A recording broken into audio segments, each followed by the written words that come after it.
Las pequeñas y medianas empresas de Argentina no le están pasando bien, no están para muchos chistes, porque la verdad que la situación es complicada respecto a la situación económica, muchas de ellas que han cerrado y con el cierre, con la pérdida de la productividad, también se pierden los puestos de trabajo, y es por eso que han presentado una ley de emergencia en el Congreso de la Nación, que ya se había intentado trabajar en las comisiones, en la Cámara de Diputados y en el Senado, pero bueno, finalmente fue perdiendo estado parlamentario. Vamos a preguntarle a Mario Galizzi, que es presidente de APIME, de la Asamblea de Pequeños y Medianos Empresarios, cuál es el diagnóstico que tienen de este momento de la economía argentina y también qué es lo que piden con esta ley de emergencia MIPYME. Hola Mario, ¿cómo va? Buenos días.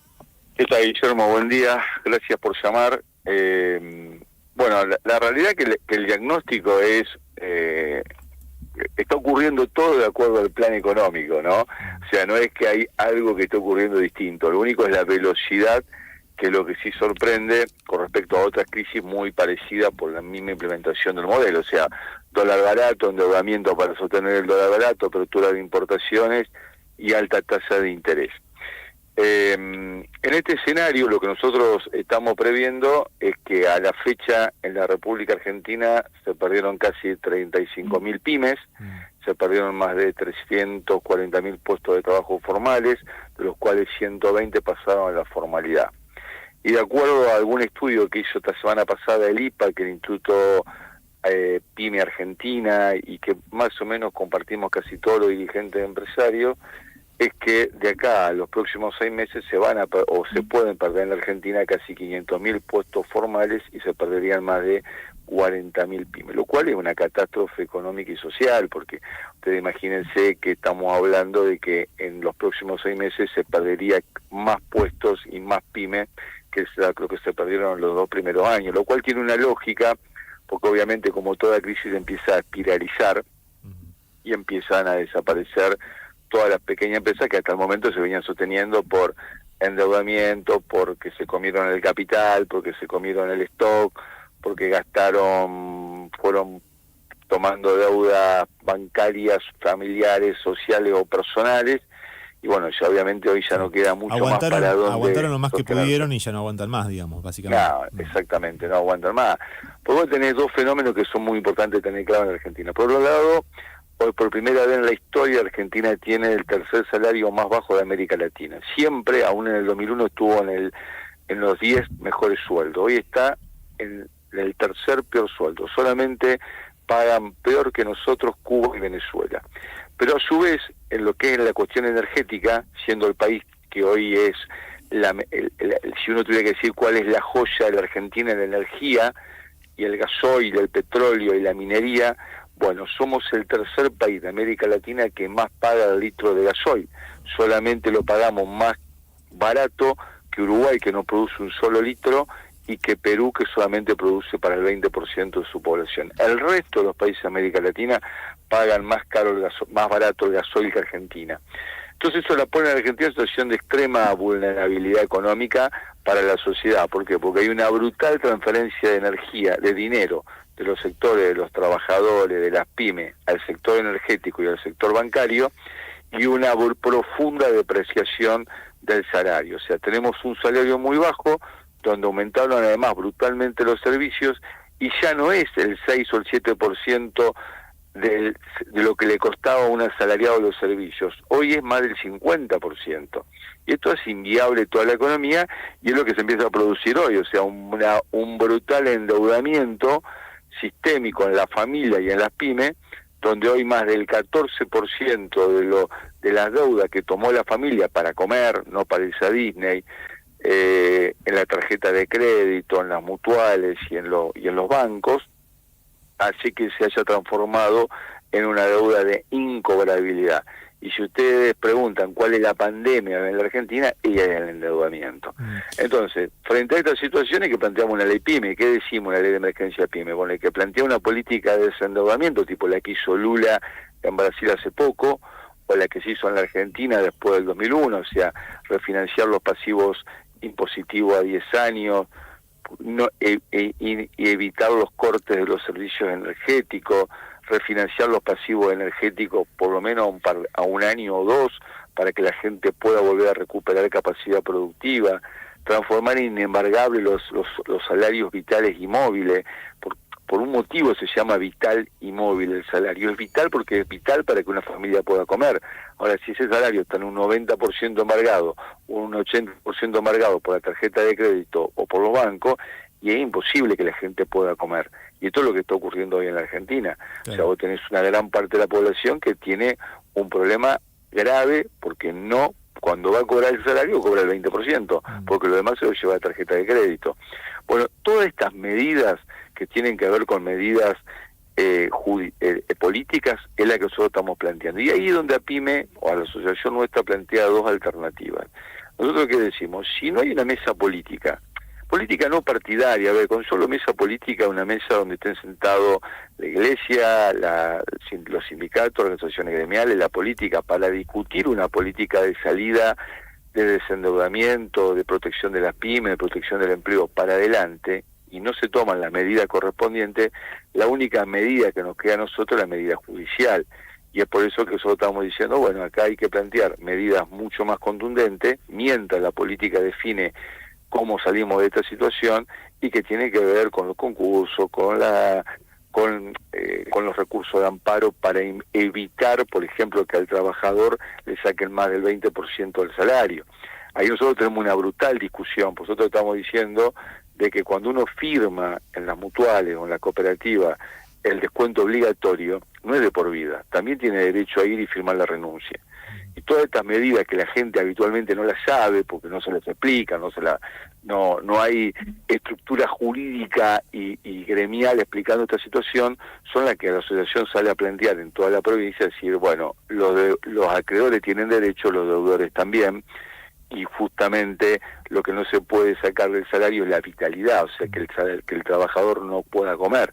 Porque hoy yo les garantizo que cualquier empresario pyme, cuando se junta con los muchachos, con los trabajadores, los muchachos en un gran porcentaje, en más del 70%, cuando van a cobrar su salario, que ya estoy hablando que el salario más bajo de América Latina, terminan llevándose en efectivo el 20%. Por lo demás se lo llevan en los intereses y en este endeudamiento sistémico, que el mismo sistema te lleva a que vos te endeudes. Claro. Mario, esta ley es para salir de la emergencia, para tratar de evitar el cierre de más pymes, para quitar el endeudamiento de pymes y también de trabajadores, pero también cómo se puede empezar a pensar un modelo que sea competitivo hacia adelante. Pensaba yo, en el caso, por ejemplo, textil, ¿no? Donde mucha gente está encargando a través de plataformas ropa que sale muy barata y que a lo mejor con lo que se pagaba una prenda acá en Argentina se compra 25 que vienen de China, de una calidad que puede ser dudosa, pero que a lo mejor es ropa descartable, pero que mucha gente va a eso porque además tiene el salario más deteriorado de América Latina y no le alcanza para mucho más. Entonces, ¿cómo hacer para que en Argentina se pueda hacer algo también para que se produzcan bienes de calidad, que no sean tan costosos, que sean competitivos? Ahí pasa la solución por el cierre de las importaciones, por hacerlo más barato a la producción. ¿Cómo te imaginás esa discusión hacia adelante cuando esté resuelta la cuestión más urgente, la emergencia? Bueno, muy buena pregunta. Me parece que esa es la clave. A ver, primero de todo, la Argentina hoy, si produce y la balanza comercial le está dando en positivo, más allá de que no están haciendo ninguna obra y están tomando endeudamiento, tiene que ver por la cuestión energética. ¿Cómo planteó su campaña política Donald Trump y cómo la está aplicando? Decía, energía abundante y barata para desarrollar la industria. Nosotros tenemos energía abundante y cara en la Argentina. O sea, en vez de tener una energía barata, preferencial para la industria, para desarrollar las empresas en la Argentina, y lo que se exporta a precio de exportación, en la Argentina le cobramos a precio como si importáramos la energía cuando la producimos. ¿Está claro? Esto es la primera medida. Fíjense que nosotros denunciábamos hace un año que no iban a comprar con el RIGI, no iban a poner un clavo, que iban a traer todo de afuera. Bueno, dicho y hecho, ahora en las mineras van a traer absolutamente las casas, hasta los utensilios de China. Esto es la primera medida. La segunda medida, vos tenés que tener una política de infraestructura, de obra pública. Vos estás en el 8º país del mundo en superficie y transportás la mercadería en camión, cuando la tenés que transportar en trenes. nosotros hemos desarmado en los 90 la tercera línea férrea más importante del mundo. Bueno, y ahora estamos viendo cómo la reconstruimos. Imagínate que es más caro traer un container de Singapur a Puerto de Buenos Aires que moverlo en camión de Buenos Aires al interior del país. Esto es otra de las grandes medidas. Y por otro lado, yo creo que esta resignación que tiene la dirigencia en su conjunto, de decir que la Argentina solamente va a ser primaria, cuando tenemos universidades, tenemos el CONICET, tenemos científicos, tenemos tecnología, tenemos recursos naturales, y no pensar cuáles son las líneas productivas o las cadenas de valor productiva que podemos conservar, me parece casi hasta una claudicación de una generación que claudica todo. La Argentina, si se ha caracterizado en todos estos años, es por tener un modelo productivo y económico y cultural distinto al resto de los países de América Latina. No estoy hablando prerrogativamente de ninguno, digo, teníamos una visión estratégica de lo que teníamos que producir en los polos tecnológicos, en el ARSAT, en el petróleo. Fíjense que la decisión de haber tomado YPF fue una decisión que hoy la salva a la Argentina de un derrumbe mucho peor. Entonces, yo creo que la Argentina se debe un debate de decir cuáles son las líneas productivas que la Argentina quiere desarrollar, y fundamentalmente la provincia de Santa Fe, cómo vamos a proteger determinadas áreas de empleo, cuáles son las cadenas que vamos a bancar y subsidiar y sostener. Todos los países del mundo están subsidiando, están poniendo barreras arancelarias. Alemania pone barrera arancelaria para la siderúrgica, Europa y el mercado común europeo la pone, Estados Unidos, antes de toda esta guerra comercial, tenía 240 barreras comerciales, o sea que no estoy planteando algo ilógico. El único país del mundo que va contrario al mundo, eliminando absolutamente todas las barreras comerciales que todo el mundo tiene, es Argentina y algunas islas muy espaciadas en el resto de, muy chiquititas, países muy chiquititos. Entonces, creer que la Argentina es un desierto, que es pobre, y que podemos entregar los recursos naturales como lo estamos entregando, sin que quede absolutamente nada en la Argentina, ni siquiera en la época de la colonia los españoles se atrevían a tanto. Entonces, me parece que acá falta una mesa y salir de la resignación que estamos teniendo, creer que los argentinos damos para mucho más, que no damos solamente para ser un enclave de las grandes multinacionales, y salir a recuperar lo que los argentinos hemos tenido, que es el orgullo de decir, si tenemos litio vamos a fabricar la batería, si tenemos el oro vamos a fabricar una industria que está acompañada del oro, del cobre, de la minería, del petróleo, la petroquímica. O sea, no es que somos un país que no hemos tenido una cultura y una formación del desarrollo industrial, del desarrollo productivo. Hemos sido uno de los primeros países de América Latina en el desarrollo universitario. Entonces, es un momento donde me parece que nosotros nos debemos un desafío mucho mayor que esta claudicación brutal que está teniendo la Argentina, de decir, desarmo todo el Estado no sirve, rompo todo. Bueno, cuando uno rompe todo, rompe el INTI.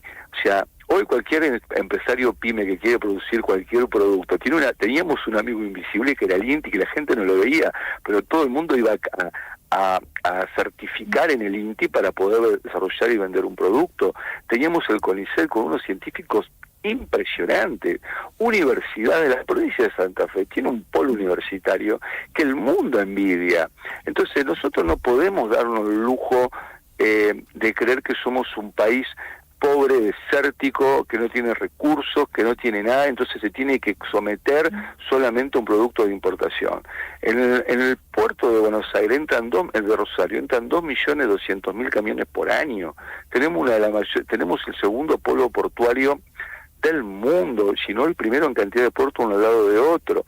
Entonces, nosotros tenemos un desafío y un compromiso mucho mayor, y es lo que yo digo, esto es un desafío generacional. Si hay una generación que es la que debe tener un replanteo profundo, es la mía, que está entre los 50 y los 60, que es la generación de mayor nivel de responsabilidad, que tiene que tener un desafío. Y acá no hablo de un desafío solamente a la política, hablo de los colegios profesionales, los colegios de contadores, de abogados, de médicos, de profesionales, los sindicatos, las organizaciones empresariales, que tienen que tener un desafío de salir a decir que la Argentina es otra cosa, que tenemos una sociedad profundamente preparada para desafiar una política distinta a la que nos quieren llevar.